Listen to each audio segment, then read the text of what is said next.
ऐसे ही मजेदार वीडियो देखने के लिए वीडियो को लाइक कर दे, शेयर कर दे और चैनल को सब्सक्राइब करना ना भूले।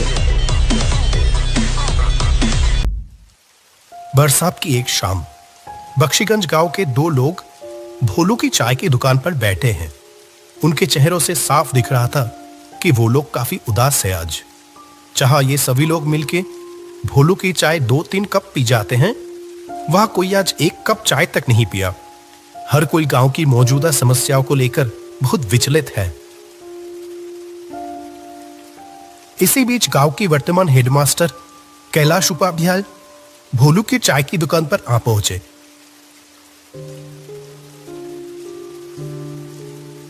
अरे रामलाल, माधव, तुम लोग यहाँ इतना उदास होकर क्यों बैठे हुए हो? मुझे इस गांव में आए हुए इतने दिन हो गए, मैंने तो कभी तुम लोगों को इतना परेशान नहीं देखा। हमेशा हंसते मुस्कुराते हुए ही देखा है, लेकिन आज अचानक क्या हुआ? आइए मास्टर जी, बैठिए। आपकी चाय तैयार है मास्टर जी। मुझे पता था आप थोड़ी देर में यहां आ जाओगे। हाँ हाँ बोलू, आज अपनी वो अदरक वाली चाय पिलाना मुझे, ठीक है?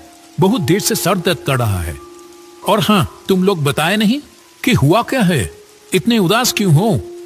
असल में क्या है ना मास्टर जी, हम सभी लोगों का आज मन बहुत उदास है। क्यों? क्या हुआ? इतने खूबसूरत गांव के लोगों के साथ घुलने मिलने से किसी का भी मन बेहतर हो जाएगा, लेकिन उन्हीं लोगों को आज अचानक क्या हुआ? आप तो जानते ही हो मास्टर जी कि हमारे गांव में कोई अस्पताल नहीं था। कोई भी बीमार होता था तो उसको 2 गांव पार 10 मील दूर जाना पड़ता था। अस्पताल पहुंचने से पहले ही तो कितनों की मौत हो गई। इसीलिए हम सभी मिलके अपने पैसे बचा के इस गांव में एक अस्पताल बनवाया। लेकिन क्या? हमारी सारी बचत खत्म हो गई। अस्पताल तो तैयार है, पर बिस्तर तो खरीदना बाकी रह गए। हमारे पास तो और पैसे नहीं बचे। अब क्या होगा? ओह, ऐसी बात है। मेरे पास कुछ पैसे तो थे, पर वो तो मेरी बेटी की शादी में खर्च हो गए हैं। लेकिन हाँ, इच्छापुर गांव में मेरी पुश्तैनी जमीन है एक। अगर उसे बेच दिया तो जो पैसा आएगा, उम्मीद है उससे अस्पताल का बेड हो जाएगा। क्या कहते हो? ये आप क्या कह रहे हैं मास्टर जी? आप अपनी पुश्तैनी जमीन बेच देंगे? मेरे तो बस ये 1 साल की नौकरी बची है। मैंने तो मन बना लिया, जो प्यार यहां मिल रहा है, मैं तो बाकी की जिंदगी यही गुजारूंगा तुम लोगों के साथ। क्यों, नहीं रखोगे क्या? वैसे भी ये तो बड़ा ही पुण्य का काम है। भगवान ऐसे अवसर बार बार नहीं देते। रामलाल, माधव और भोलू की आंखों में जैसे आंसू आ गया हो। तीनों ने हाथ जोड़कर कैलाश मास्टर का शुक्रिया अदा किया। अरे ये क्या कर रहे हो? अच्छा सुनो, हम लोग कल ही निकल जाएंगे। काफी समय से कुछ लोग मुझसे वो जमीन खरीदना चाहते थे। देखते हैं, अगर इस बार बात हुई तो उनको ही बेच देंगे। अगले दिन सुबह कैलाश, रामलाल और माधव इच्छापुर गांव की ओर चल पड़े।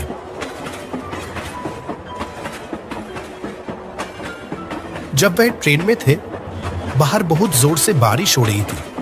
आसमान काले बादलों से ढका हुआ था और हवा भी बहुत तेज चल रही थी।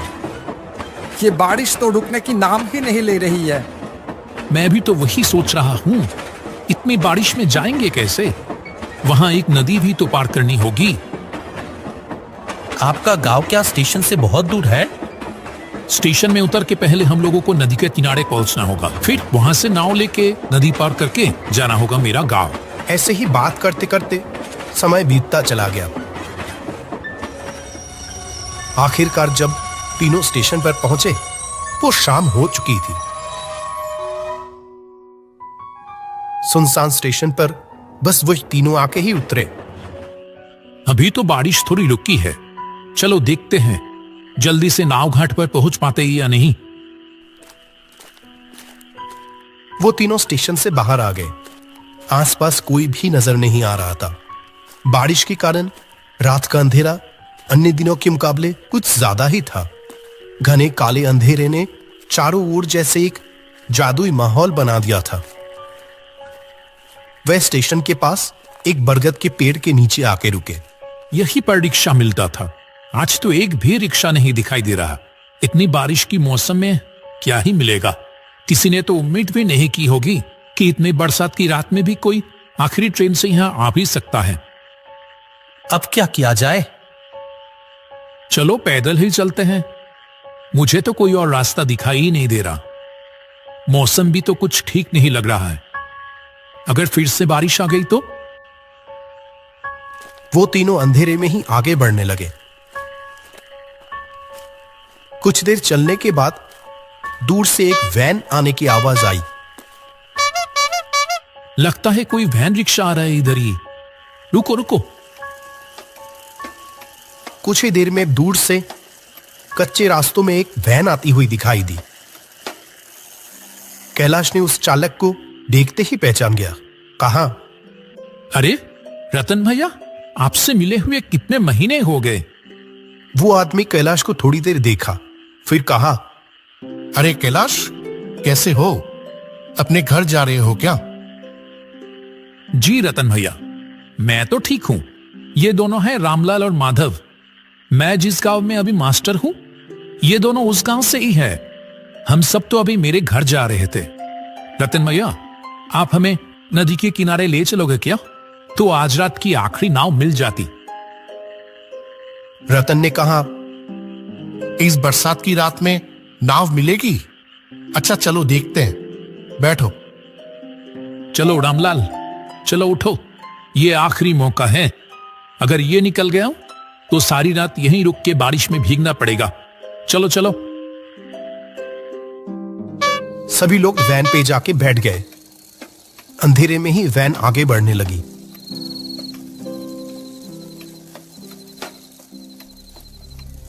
कुछ देर बाद कैलाश ने रतन से पूछा, आपकी तो इतनी उम्र हो गई रतन भैया, फिर भी आप अभी भी वैन चलाते हो? आपको तकलीफ नहीं होता? तकलीफ? हाँ, होता था पहले, अब नहीं होता है।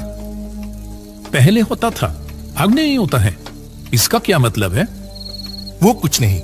तुम तो बहुत दिनों बाद इछापुर गांव आए हो। हम लोगों को तो भूल ही गए हो तुम। नहीं नहीं, ऐसी बात नहीं है रतन भैया।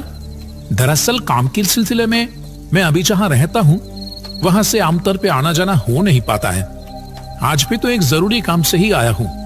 गांव में मेरे बाप दादा की जो जमीन है ना, उसे ही बेचने आया हूं। बेच दोगे? क्यों, क्या हो गया? कोई मुसीबत? हाँ, मुसीबत तो है।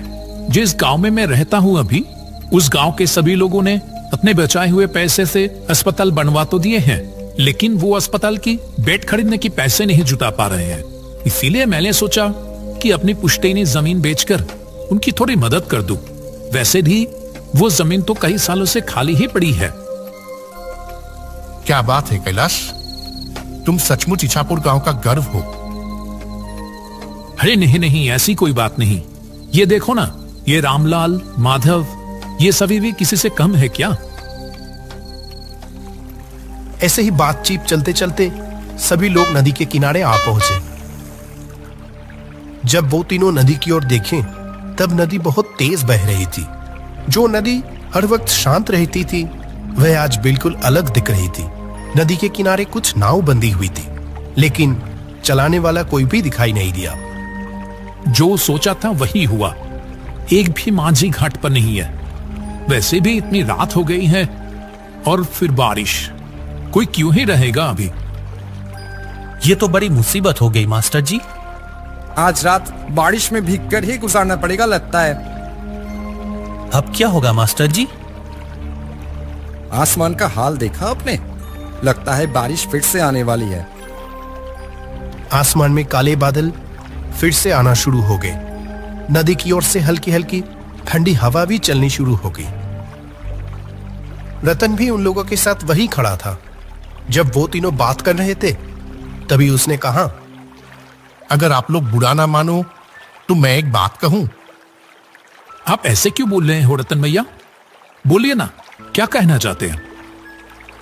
लगता है थोड़ी ही देर में बारिश फिर से शुरू होगी, और अभी तो कोई माझी भी नहीं है घाट पर जो नाव से अपनी घर जा सकोगे। उसके बजाय एक काम करो, वो देखो, सामने ही मेरा घर है। सब लोग वही चलो, आज की रात वही गुजार लेना।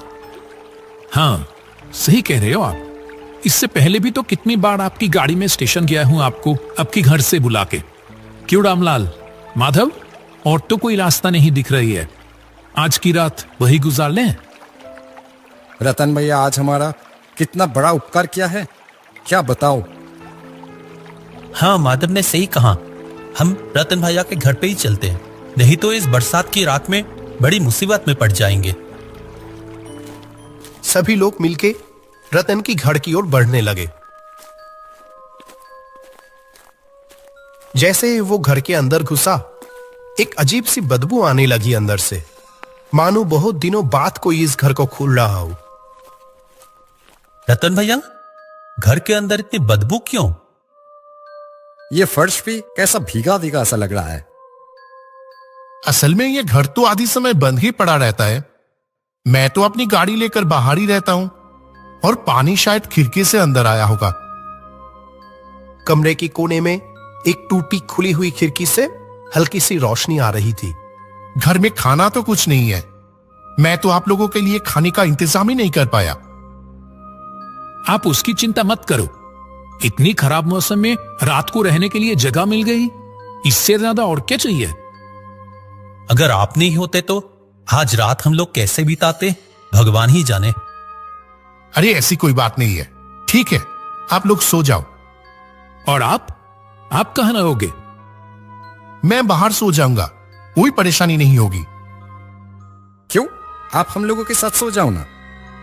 नहीं नहीं, मुझे कोई दिक्कत नहीं होगी। ये बोल के रतन बाहर चला गया और वो तीनों जमीन पर चटाई बिछाकर लेट गए।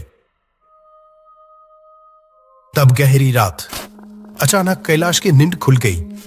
एक अजीब सी आवाज आ रही थी, जैसे कि कोई घर से थोड़ी दूर जमीन खोद रहा हो। कैलाश शुरू में तो नजरअंदाज करता रहा, लेकिन आवाज और तेज होने लगी। जो वो काम कर रहा था, जैसे कि वो किसी की परवाह किए बगैर ही किया जा रहा था। ये आवाज कहां से आ रही है? छोड़ आ गया क्या? कैलाश तेजी से उठा और खिड़की के पास आकर बाहर देखने लगा। रतन भैया घर से थोड़ी दूर पेड़ के नीचे खुदाई कर रहा है।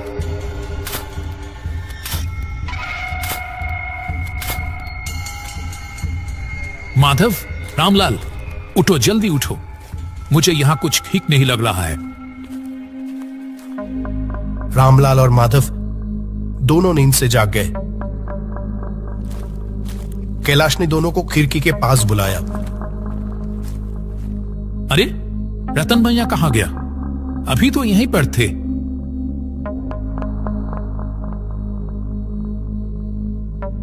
आपने ठीक देखा था मास्टर जी? हाँ हाँ बिल्कुल, चलो तो बाहर। वे तीनों घर के पीछे वाले पेड़ की ओर चल दिए। ये देखो, यहाँ पेड़ के नीचे जमीन पर कुछ है लगता है।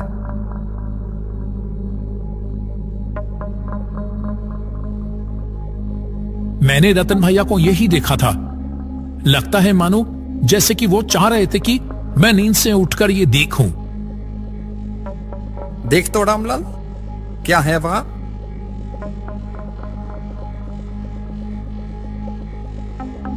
मिट्टी को हाथ से थोड़ा हिलाने पर रामलाल को पैसों से भरी हुई एक कलश दिखाई दी।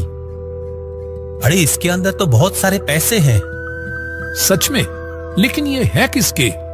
रतन भैया अभी कहां चले गए? ठीक है, वो दूसरों की पैसे है, उसकी हमें जरूरत नहीं। वो जैसे था उसको वैसे ही रख दो अच्छे से, और चले आओ वहां से। ठीक उसी वक्त वो पेड़ जैसे हिल उठे। तीनों ने ऊपर देखा तो वहां लंबे पैरों वाला एक भयानक चेहरा बैठा हुआ था।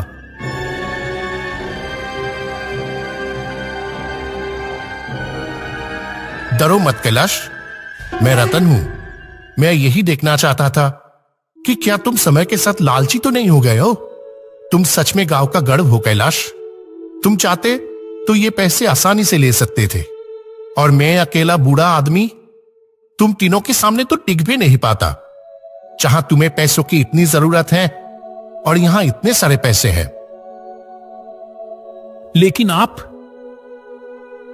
मैं 1 साल पहले ही मर चुका हूं। एक दिन मैं अपनी वैन लेके लाइन के उस पर जा रहा था।